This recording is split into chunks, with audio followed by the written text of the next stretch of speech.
Saudara-saudariku, ada pertanyaan dari sementara jamaah tentang bagaimana memaknai Al-Quran surah ke-24 An-Nur ayat ke-26, khususnya bila dikaitkan dengan persoalan jodoh, baik bertemu dengan yang baik, yang tidak baik bertemu dengan yang tidak baik lagi.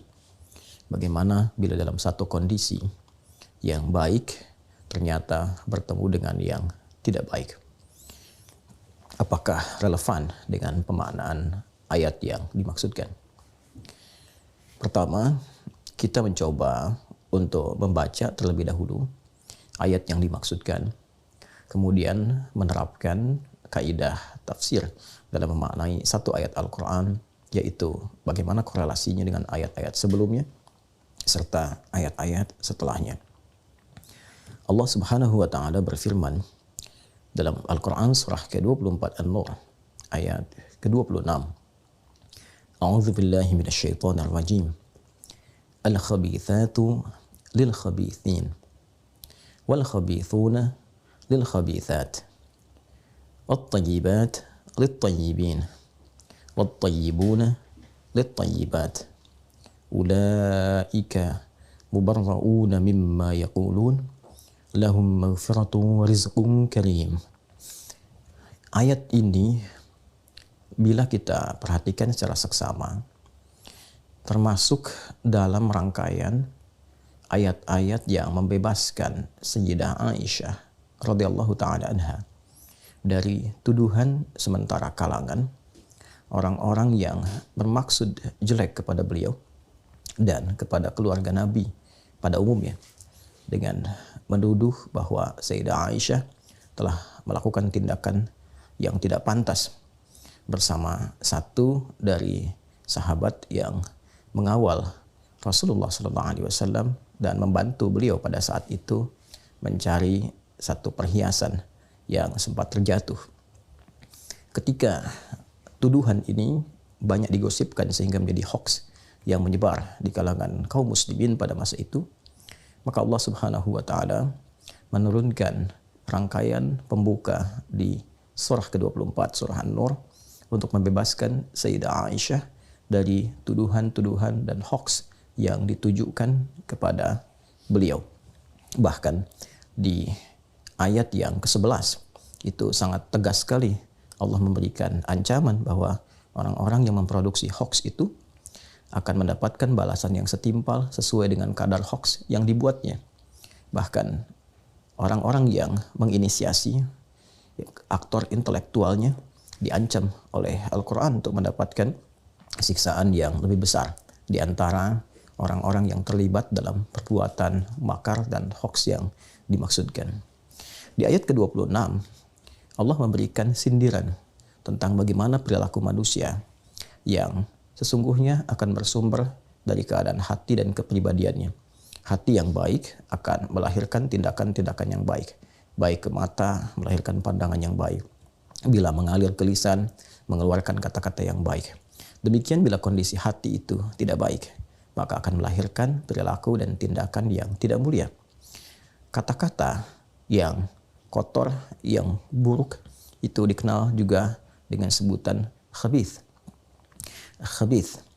Khabith ini seringkali ditelusuri bersumber dari keburukan hati yang mengikuti was-was syaitan. Dalam diri kita itu di kedalaman hati ada jiwa takwa, ada juga fujur. Wa nafsin wa ma sawwaha fa alhamaha fujuraha wa taqwaha. Demikian Quran surah ke-91 surah Asy-Syams ayat ke-7 sampai 8 itu. Dan demi jiwa yang sempurna penciptaannya, maka diilhamkan di dalamnya ada jiwa takwa dan fujur. Takwa adalah sumber kebaikan. Fujur mulanya adalah katalis bagi takwa agar yang baik-baik itu cepat keluar. Namun setan melakukan provokasi kepada jiwa fujur supaya dia berdiri sendiri, dan alih-alih menjadi katalis kepada jiwa takwa untuk tampil baik, maka dia diprovokasi oleh setan seperti disampaikan di Quran surah keempat An-Nisa ayat 118. la'anahullah la'attakhidhanna min ibadika nasiban mafruḍa. Setan dilaknat oleh Allah dan dia mengajukan permohonan kepada Allah untuk menjadikan satu bagian dari jiwa manusia demi melancarkan was-was dan bisikan-bisikan kotornya. Itulah jiwa fujur yang dia manfaatkan. Ketika dimanfaatkan oleh setan, diprovokasi, dan bila berdiri sendiri, maka ini yang akan memerintahkan kepada segala hal yang melahirkan keburukan, disebut dengan as-su itu. Quran surah ke-12 Yusuf ayat ke-53. Wa ma ubarri'u nafsi innan nafsa la'ammaratum bisu illa ma rahima rabbi. Di antara hal buruk yang setan bisikan adalah hal-hal yang melahirkan pertentangan, hal-hal yang melahirkan perselisihan, hal-hal yang menjadikan indah itu kemudian tertutupi, hal-hal yang menjadikan baik itu sirna. Segala hal yang kotor, yang tidak baik, yang buruk di dalam bahasa Arab seringkali disebut dengan khabith. Jamaknya khabithat. Karena itu tempat berkumpulnya setan di toilet misalnya itu disebut dengan khubuth dan khaba'ith. Kita masuk toilet, kita berlindung kepada Allah dari bisikan-bisikan setan yang kotor di tempat yang kotor. Allahumma inni a'udzubika minal khubuthi wal khaba'ith. Maka Allah memberikan satu gambaran metafor. Al-khabithatu lil khabithin.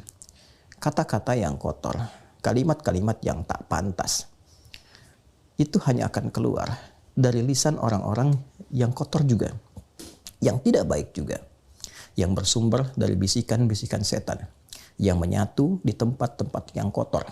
Wal khabithuna lil khabithat. Dan demikian karakteristik orang-orang yang kotor memang senantiasa melahirkan kata-kata yang tidak pantas juga, kata-kata yang kotor juga. Jadi kotor hanya akan mengeluarkan yang kotor lagi. Kalimat-kalimat yang tidak pantas hanya akan keluar dari orang-orang yang memang kotor keadaan hatinya. At-tayyibatu lit-tayyibin. Sementara kalimat-kalimat yang baik, yang mulia, yang sopan, yang beradab, karakteristiknya akan keluar dari manusia-manusia yang memiliki karakter moral yang baik. Manusia-manusia yang memiliki kebeningan hati, kesucian jiwa. Wat-tayyibuna lit-tayyibat. Karena itulah orang-orang mulia ini karakteristiknya senantiasa mengeluarkan kata-kata yang indah, yang menyenangkan, yang bernilai kemuliaan. Ulaika mubarrauna mimma yaqulun. Maka orang-orang yang tertuduh itu, korban hoax itu, mereka dibersihkan. Mereka dibebaskan dari tuduhan-tuduhan yang disematkan kepada mereka yang dimaksudkan. Ayat ini sekaligus juga menegaskan pembebasan Allah dan pengakuan Allah Subhanahu wa taala akan kebersihan, kesucian, kemurnian Sayyidah Aisyah dan juga keluarga besar Rasulullah SAW secara umum ya, dari tuduhan-tuduhan, dari produksi hoax yang disematkan kepada mereka seluruhnya, Rasulullah SAW dan keluarga beliau radhiyallahu taala anhum jami'an. Dan menariknya, kesabaran, kemuliaan dalam respon tuduhan-tuduhan ini, dalam respon hoax yang ditujukan kepada beliau, dijanjikan oleh Allah Subhanahu wa taala ampunan-ampunan terbaik dan juga rizki yang mulia berupa surga terindah saat kembali kepada Allah Subhanahu wa taala. Lahum maghfiratu wa rizqun karim. Bagi mereka orang-orang yang sabar saat dituduh, yang tetap mencari bukti yang baik sehingga dengan itu bisa menjawab tuduhan secara elegan, bisa menjawab hoax dengan cara yang baik, yang benar, dan bersabar dalam menjalani itu semua, maka mereka berpeluang terbebas dari berbagai keburukan-keburukan, dari berbagai peluang-peluang dosa, mendapat ampunan dari kesalahan, dan dijanjikan oleh Allah surga yang menanti berdasar amal soleh yang telah dikerjakan secara proporsional. Agaknya ayat ini tidak langsung terkorelasi dengan pemahaman jodoh bertemu jodoh, baik bertemu baik atau jelek bertemu jelek, tapi lebih menekankan tentang pembebasan Sayyidah Aisyah dan keluarga dari tuduhan-tuduhan hoax yang disematkan kepada beliau dan keluarga besar.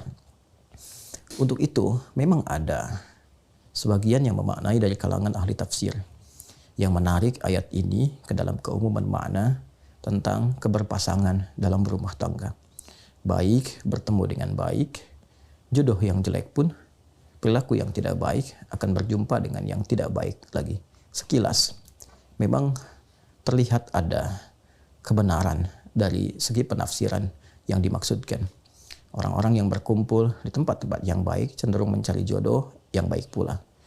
Orang-orang yang berkumpul di tempat yang kurang baik boleh jadi juga cenderung memilih pasangan yang sekufu, sekeadaan, setempat dia bergaul.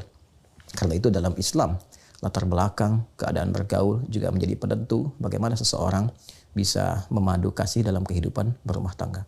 Namun ini menjadi problem ketika ada orang-orang yang menduga pasangannya baik, ternyata setelah menikah tidak seperti yang digambarkan, tidak seideal yang diharapkan. Dirinya sudah baik, namun pasangan belum terlihat baik seutuhnya. Bila kemudian dikaitkan dengan ayat yang dimaksudkan, di sini kemudian problem penafsiran itu menjadi penting untuk diurai, menjadi penting untuk diberikan solusinya. Karena itu para ulama lebih menarik ayat ini sesuai dengan konteks yang dimaksudkan tadi, yaitu membebaskan Sayyidah Aisyah dan keluarga dari tuduhan, dibandingkan dengan membawa ke aspek rumah tanggaan. Ada ayat-ayat yang lain yang menjawab persoalan-persoalan dimaksud. Ayat-ayat bahkan memberikan contoh dan inspirasi kepada kita. Boleh jadi orang-orang yang mengharapkan pasangan ideal setelah menikah mendapati pasangannya jauh dari harapan. Maka cara memaknainya berdasarkan ayat-ayat lain di luar ayat 26 surah An-Nur ini, seperti ayat yang menunjukkan kesabaran Sayyidah Asiyah saat berumah tangga dengan Firaun, ataupun bahkan di level Nabi Nuh alaihissalam, Nabi Lut alaihissalam, bagaimana menghadapi kondisi istri-istri mereka yang bahkan jauh dari harapan. Maka Islam mengajarkan bersabar, berprasangka baik kepada Allah Subhanahu wa taala. Boleh jadi yang kurang baik itu dititipkan kepada Anda supaya Anda bisa membimbingnya menjadi lebih baik, mendakwahinya. Dan boleh jadi disitulah ruang kesabaran yang mendekatkan diri keluarga kepada Allah Subhanahu wa taala. Bukankah Allah berfirman, "Innallaha ma'as sabirin"? Anda ingin dekat dengan Allah dan Allah berikan pintunya. Orang mencari keluar, Anda mendapatkannya di dalam rumah. Bukankah sabar mengantarkan kepada surga lebih cepat dari amalan-amalan yang lainnya, sehingga malaikat mengucapkan selamat kepada penduduk surga dengan kalimat sabar, "Salamun alaikum bima sabartum." Selamat atas kesabaran yang telah Anda pupuk selama berkehidupan. Karena itu penting untuk dicatat bahwa tidak selamanya kita harus menerapkan fikih-fikih secara praktikal. Namun juga ada ragam fikih yang bisa kita bawa dalam menerapkan hukum-hukum berkehidupan. Fikih dakwah kadang-kadang bisa diterapkan lebih awal dibandingkan dengan fikih-fikih terkait dengan hukum. Bila ada tetangga yang muslim namun belum mampu sholat berjamaah, belum mampu ke masjid, dan dia hidup bersama Anda, boleh jadi dia dititipkan jadi tetangga Anda agar Anda mampu mendoakannya, membimbingnya. Dan dengan itu ketika Anda ditanya di hari kiamat, apa yang telah engkau lakukan ketika aku titipkan? Kata Allah, boleh jadi demikian. Tetangga yang belum mampu ke masjid, ternyata Anda mampu menjawab itu dengan baik, dengan tenang, karena selama berkehidupan Anda mencoba mengajak dia untuk mendekat kepada Allah. Anda mendoakannya. Ini lebih dalam lagi, dia bukan sekedar tetangga, tapi pasangan Anda. Mudah bagi Allah menitipkan kepada pria lain ataupun perempuan yang lain, tapi dititipkan kepada Anda karena boleh jadi ada kebaikan-kebaikan pada diri Anda yang hanya itu yang dipandang oleh Allah mampu merubah pasangan menjadi lebih baik. Kita tidak tahu di titik mana Allah menghendaki, namun tugas kita hanya berikhtiar, tidak menentukan hasil. Semoga Allah Subhanahu wa taala merahmati kita, menyayangi kita, menjaga keutuhan dalam rumah tangga, dan membebaskan dari berbagai tuduhan-tuduhan, perilaku-perilaku buruk yang berpotensi mendatangkan murka dan azab Allah Subhanahu wa taala.